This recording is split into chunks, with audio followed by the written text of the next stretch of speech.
वेदान्तदेशिक यतीन्द्रकटाक्षलब्ध त्रय्यन्तसारमणवद्यगुणम्बुदाग्र्यम् नारायणाद्यदिदुर्यकृभाभिषिक्तम् श्रीरङ्गनाथ यतिशेखरम् आश्रयामः. நமஸ்பாயை.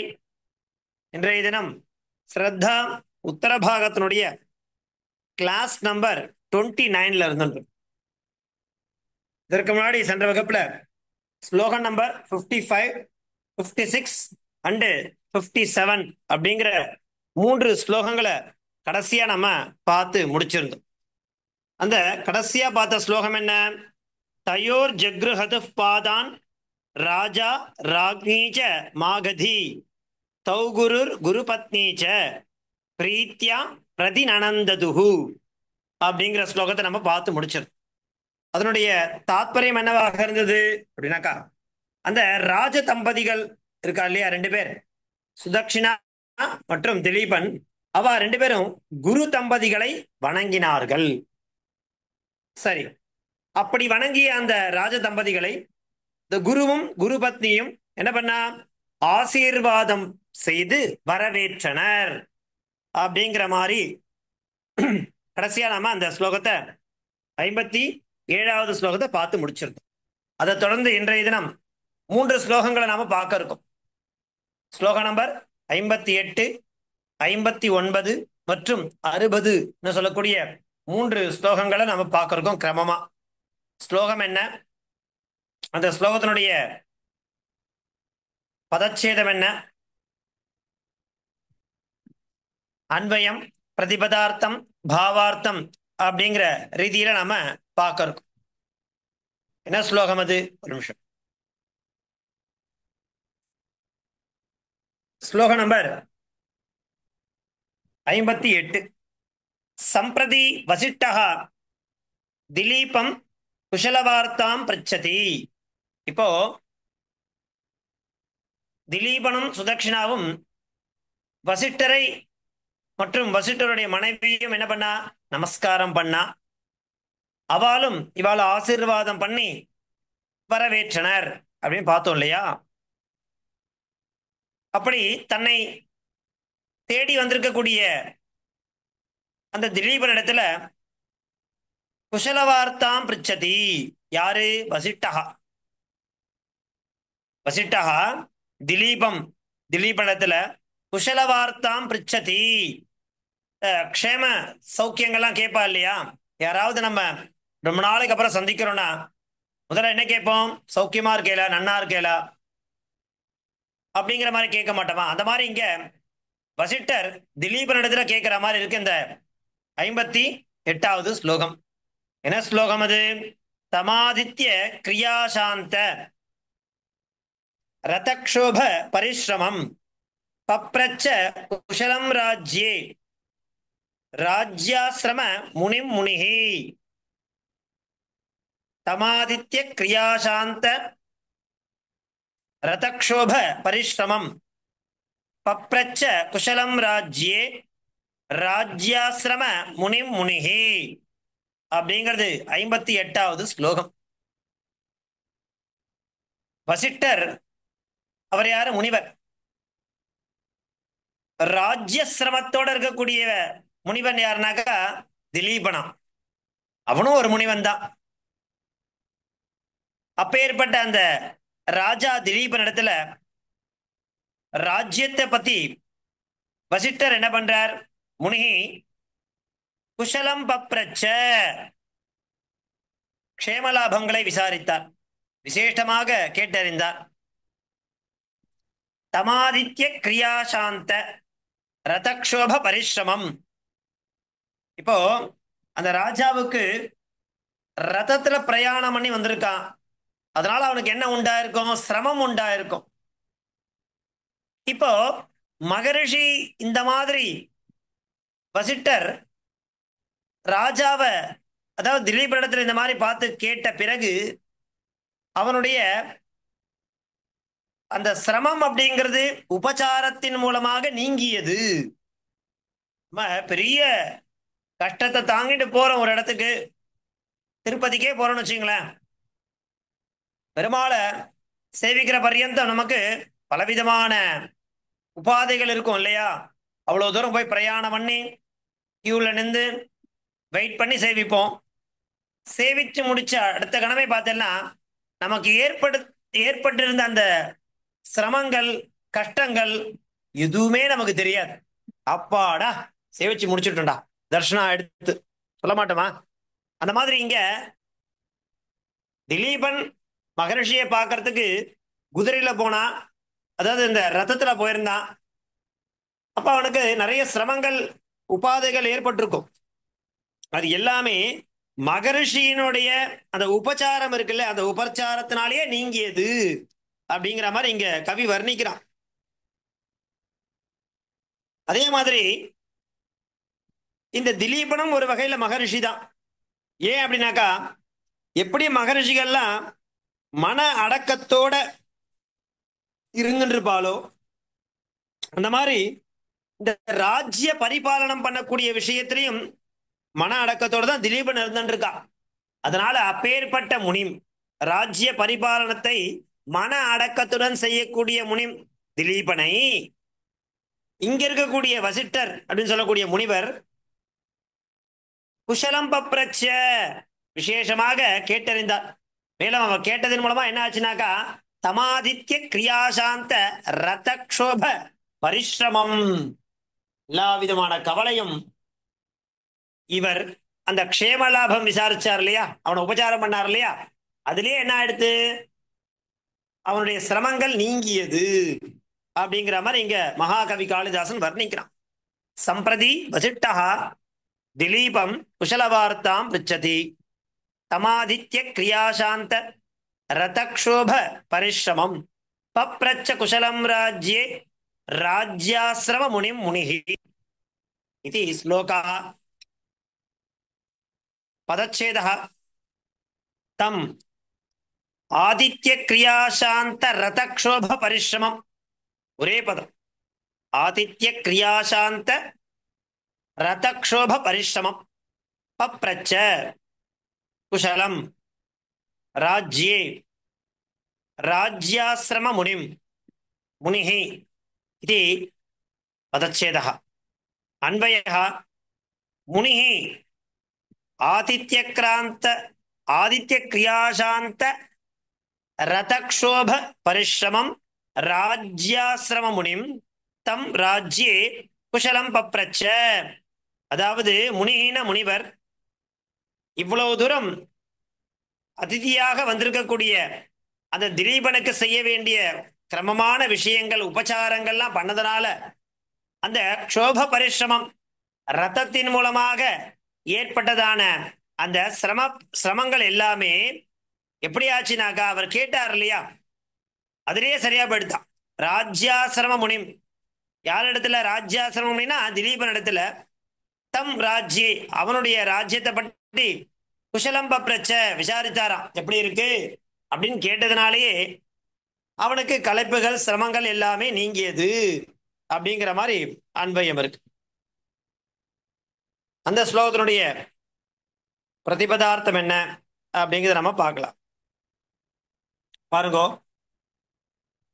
பிரதிபதார்த்தா முனிஹி நாம வசிஷ்டா ஆதித்ய கிரியாசாந்தர ரதக்ஷோப பரிசிரமம் ரதஸ்ய சஞ்சலனேன ஜாத்தம், ரதத்துல அப்படியே அசைஞ்சுட்டே வந்ததுனால ஜாத்தம் உண்டான பரிசிரமம் களைப்பை அதிதி சத்காரேன இந்த அதிதிகளுக்கு உபச்சாரமாக செய்ய வேண்டிய விஷயங்களை முறையாக செய்து சாந்தம், அதனால அவனுக்கு என்ன ஏற்பட்டிருக்கு, அந்த சிரமமானது நீங்கி இருக்கு. ராஜ்யாசிரம முனிம், ராஜ்ய ரூபே ஆசிரமே முனி துல்லியம், எப்படி முனிவர்கள்லாம் மன அடக்கத்தோட இருப்பாளோ அந்த மாதிரி ராஜ்ய பரிபாலனம் பண்ணக்கூடிய அந்த ஆசிரமம் கூட கிட்டத்தட்ட முனிவர்கள் போல துல்லியம் தான், நிகரானது தான்.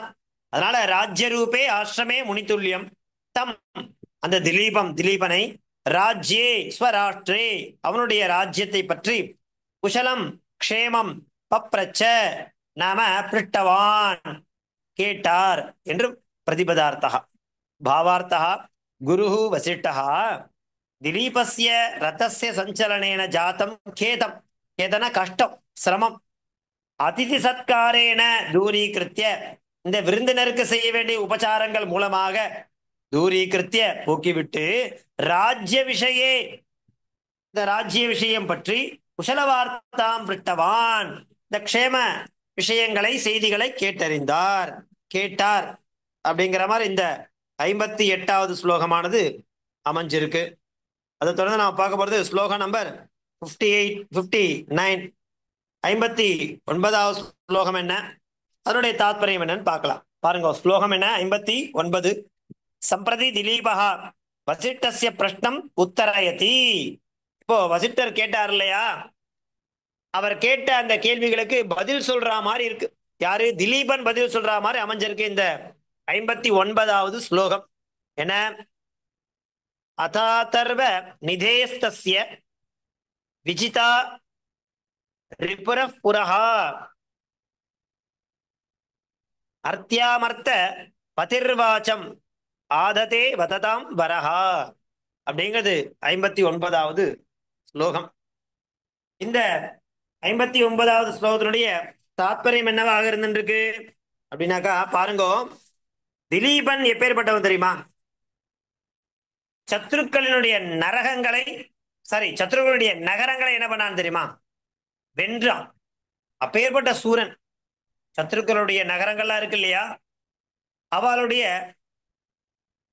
நகரங்களை எல்லாம் என்ன பண்ணான், வென்ற சூரன் இவன்.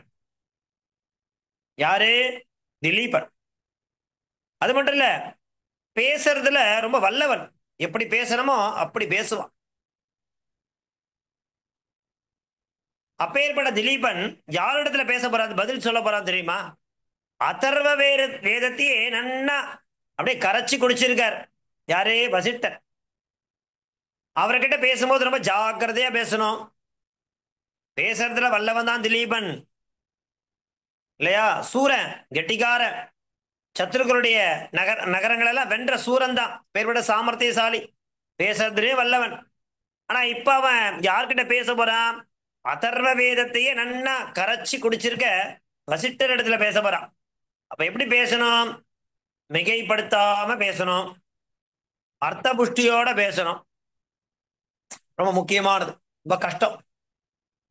அந்த மாதிரி பேசுறது ரொம்ப சாமர்த்தியமா இருந்தாதான் பேச முடியும். அதிகமா வளவளன்னு பேசக்கூடாது. சொல்றத சுருக்கமா சொல்லணும், சொல்றது எளிமையா சொல்லணும், அவளுக்கு புரியணும், கிறிஸ்பா ஷார்ட்டா சொல்லணும். ரொம்ப கஷ்டம். அந்த சாமர்த்தியம் இவனிடத்துல உண்டு. அந்த மாதிரி திலீபன் சாமர்த்தியமா வசிஷ்டஸ்ய பிரஷ்னம் உத்தரயதி, வசிஷ்டர் கேட்ட கேள்விகளுக்கு பதில் சொல்றான். அதர்வ நிதேஸ்தஸ்ய, அதர்வ வேதத்துல நிதி, அதையே செல்வமாக கொண்டவர், அதர்வ வேதத்தையே கரைச்சி குடிச்சவர். இவன் யாரு, விஜிதாசுர விஜிதா ரிபுரः புரஹா, விஜிதா ரிபுரः புரஹா, எதிரிகளை அழித்து சத்துருக்களினுடைய நகரங்கள்லாம் இருக்கு இல்லையா, அது எல்லாம் வென்ற சூரன் இவன். அர்த்தியாமர்த்த பதிர்வாச்சம் என்ன அர்த்தம் அப்படின்னாக்கா, அதாவது அர்த்தத்துடன் கூடிய வார்த்தையை பேசணும். அது ரொம்ப முக்கியம். வளவளன்னு எதையோ கண்ணாபணன்னு பேசக்கூடாது, சம்பந்தம் இல்லாத வார்த்தைலாம் பேசக்கூடாது, கோபம் வந்துடும். குருவின் இடத்துலாம் பேசும்பொழுது அதிக பிரசங்கித்தனமா பேசக்கூடாது, அர்த்தம் இல்லாம பேசக்கூடாது, அனாவசியமா பேசக்கூடாது. கேட்ட கேள்விக்கு கரெக்டா நேரடியா பதில் சொல்லணும். அதான் அர்த்தியாமர்த்த பதிர்பாச்சம், அர்த்தத்துடன் கூடிய வார்த்தையை என்ன பண்ணா, ஆததே பேச ஆரம்பித்தானா. யாரு, திலீபன். எப்பேற்பட்டவன் அவன், வததாம்பரஹா, பேசுபவர்களில் சிறந்தவன் இவன் தான். பேச்சு திறமை உள்ளவன், நல்லா பேசக்கூடியவன் அப்படிங்கிற பெயர் பெற்றவன். வததாம்பரஹா, யாரு, திலீபகா. அவன் என்ன பண்ணான் தெரியுமா அப்படின்னா, ஆததே வசிஷ்டர் இடத்துல பேச ஆரம்பித்தான் அப்படிங்கிற மாதிரி இந்த ஸ்லோகம் அமைஞ்சிருக்கு. பதச்சேதா அச்ச அதர்வநிதேஹே தஸ்ய विजितारिपुरः पुरः अर्त्याम् अर्थपतिः वाचम् आदते वदतां वरः इति पदच्छेदः अन्वयः अथ பிறகு விஜிதாரிபுரः யாரு எதிரிகளுடைய சத்துருக்களுடைய நகரங்களை வென்ற சூரன் விஜிதா ரிபுரஹ வததாம் வரஹ பேசுபவர்களில் சிறந்தவனுமான அவன் அர்த்தபதிஹி அரசன். அவன் இப்ப யாரிடத்துல பேச வரான் தெரியுமா? அதர்வணி தேஹே, அப்படியே அந்த அதர்வ வேதத்தையே கரைச்சு குடிச்சு இருக்கக்கூடிய வசிட்டருக்கு தஸ்ய புரஹா அர்த்தியாம் வாச்சம் ஆததே, அவர் முன்னாடி நின்றுண்டு அர்த்தத்துடன் கூடிய வார்த்தைகளை ஆததே பேச ஆரம்பித்தான். பிரதிபதார்த்தः அத குஷல பிரஷ்னஸ்ய அனந்தரம், வசிட்டர் கேட்டார் இல்லையோ, அந்த அவருடைய கேள்விக்கு பிறகு விஜிதாரிபுரஹ நம சத்ருணாம் நகராணி ஜிதவான் வததாம் அப்படின்னு நாம பக்திருணாம் வரஹ சிரேஷ்டா பேசுபவர்களில் சிறந்தவன் அர்த்தபதிஹி இந்த விபவசிய ராஜா யாரு? திலீபா, அவன் தானே தலைவன், அரசன் அவன் தானே. அப்பேற்பட்ட ராஜாவாக இருக்கக்கூடிய திலீபன் சுவாமி திலீபா அதர்வணி தேஹே அதர்வ வேதஸ்ய ஞாதுஹு, கரைச்சு குடிச்சவர் அவர், அண்ணா தெரிஞ்சவர். ஞாதுகுனா தஸ்ய வசிட்டஸ்ய புரஹா அக்ரே முன்பாக அர்த்தியாம் அர்த்தேன யுக்தாம் அர்த்தத்துடன் கூடிய வாச்சம் நம வாணீம் வார்த்தைகளை ஆததே உக்தவான் பேச ஆரம்பித்தான். இது பிரதிபதார்த்தः பாவார்த்தः திலீபம் பிரதி வசிட்டஸ்ய குஷல பிரஷ்னஸ்ய அனந்தரம் சக்கரவர்த்தி வாக்பட்டுஹு ராஜா, வாக்பட்டுனா என்ன? திறமையா பேசக்கூடியவன். ராஜா திலீபா வசிட்டம் பிரதி அர்த்தயுக்தாம் வாணிம் உக்தவான், அர்த்தத்துடன் கூடிய வார்த்தைகளை பேச ஆரம்பித்தான். அப்படிங்கிறது 59வது ஸ்லோகமாக இருந்தது. அதில் நம்ம பார்க்க போறது ஸ்லோகம் நம்பர் 60வது ஸ்லோகத்தை பார்க்க போறோம். அது என்ன ஸ்லோகம், அந்த ஸ்லோகத்தினுடைய அர்த்தம் என்ன அப்படிங்கிறத பார்க்கலாம். பாருங்க, ஸ்லோகம் நம்பர் 60. சம்பிரதி குரோஹோ வசிஷ்டஸ்ய அஸ்தித்வே சர்வம் குஷலமிதி வர்ணயதி. ராஜா திலீபன் என்ன பண்றான்? வசிட்டர் கேட்ட கேள்விகளுக்கெல்லாம் பதில் சொல்ல ஆரம்பித்தான்னு பார்த்தோம். இப்போ அவன் என்ன சொல்றான்? உங்களுடைய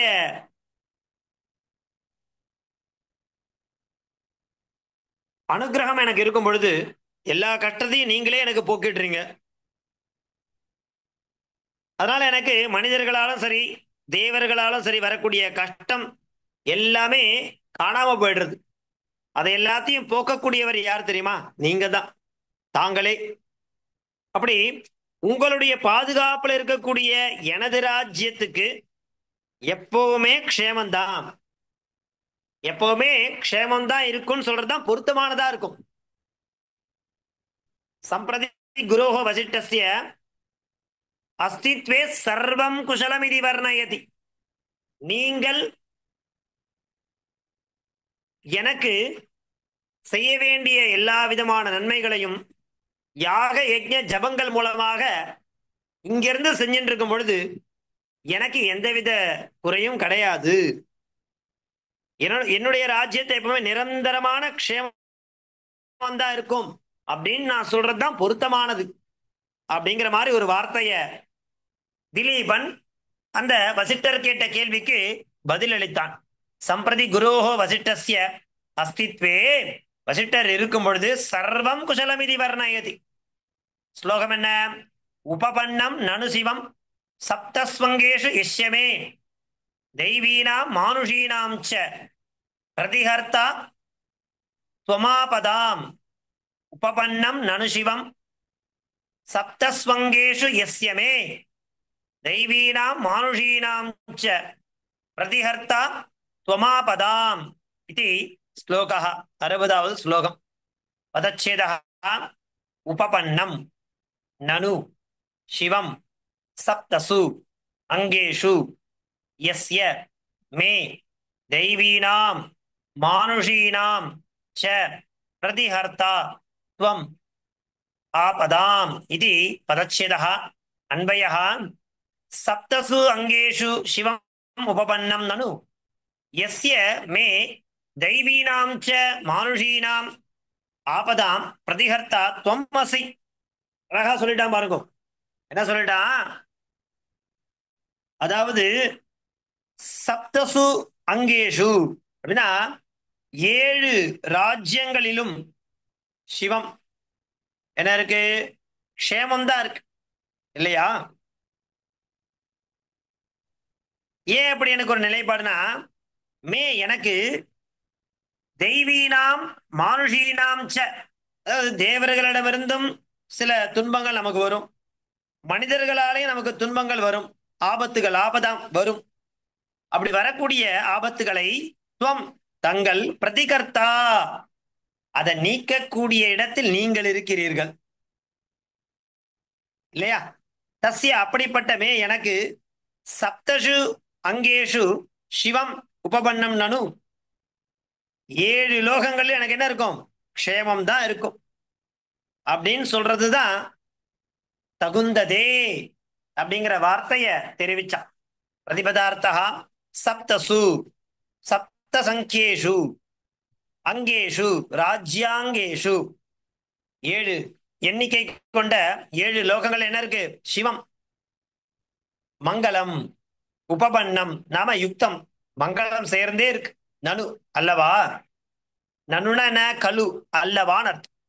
எஸ்ய திலீபஸ்ய மே மம தெய்வீனாம் தேவேபியா ஆகதானாம், தேவர்களால ஏற்படக்கூடிய, ததாச்ச மானுஷீனாம் மனுஷ்யேபியா ஆகதானாம், மனிதர்களால ஏற்படக்கூடிய, ஆபதாம் ஆபத்தீனாம் ஆபத்துகளை போக்கக்கூடிய, பிரதிஹர்த்தா நம நிவாரகா அதை போக்குபவராக, துவம் பவான் வசிட்டஹாசி வர்த்தசே, நீங்கள் இருக்கும் பொழுது எனக்கு என்ன கவலை இருக்கு சுவாமி அப்படிங்கிற மாதிரி பதில் அளிச்சான். எப்பேற்பட்ட சாமர்த்தியமான பதில் பாருங்க. உபபன்னம் நனுசிவம் சப்தஸ்வங்கேஷு எஸ்யமே தெய்வீனாம் மானுஷீனாம் ச பிரதிஹர்த்தா துவமாபதாம் இது ஸ்லோகா. இந்த ஸ்லோகத்தினுடைய பாவார்த்தம் என்ன அப்படிங்கிறத பார்க்கலாம். ஒரே நிமிஷம்.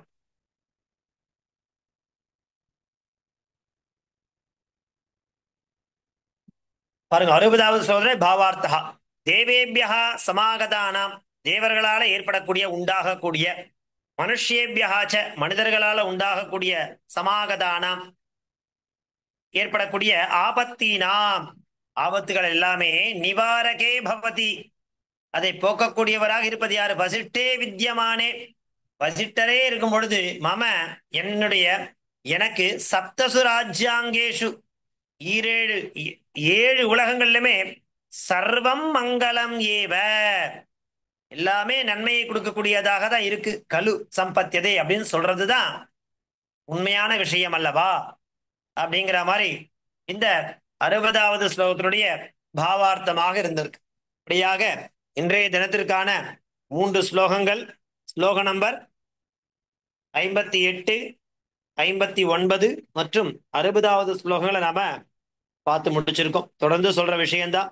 எழுதிட்டே வாங்கோ, ஹோம்ஒர்க் எழுதினே வந்தாதான் ரொம்ப சுலபமா இருக்கும். இன்னும் வரக்கூடிய நாட்களை நம்ம பார்க்க வேண்டிய ஸ்லோகம் 35 ஸ்லோகம் தான் பாக்கி இருக்கு. இது வரைக்கும் நம்ம ரகுவம்சத்தினுடைய பிரதம சர்க்கத்துல 60 ஸ்லோகங்களை நாம சக்சஸ்ஃபுல்லா பூர்த்தி பண்ணி முடிச்சிருக்கோம். பாராயணம் பண்ணிட்டே வாங்கோ, அப்பதான் அந்த ஸ்லோகம் நமக்கு பிடிபடும். பதச்சேதம், அன்வயம், பிரதிபதார்த்தம், பாவார்த்தம் எல்லாமே எழுதிண்டே வாங்கோ, படிச்சுட்டே வாங்கோ, ரொம்ப சுலபமா இருக்கும். இன்றைய தினத்திற்கான அவகாசம் ஆயிடுத்து. அடுத்த வகுப்புல ஸ்லோக நம்பர் 61, 62 மற்றும் 63 சொல்லக்கூடிய 3 ஸ்லோகங்களை நம்ம பார்க்கலாம். தாசன், இது என்ன சம்சயம் இருந்தா கேளுங்கோ, நான் வகுப்பை முடிச்சுக்கலாம். தாசன், தன்யவாதாக. ధన్యవాదాలు. தாசன் டி. ಧನ್ಯವಾದ. ಧನ್ಯವಾದ ಮಹೋದಯ. ಧನ್ಯವಾದ. ಧನ್ಯವಾದ. ಧನ್ಯವಾದ. 9:05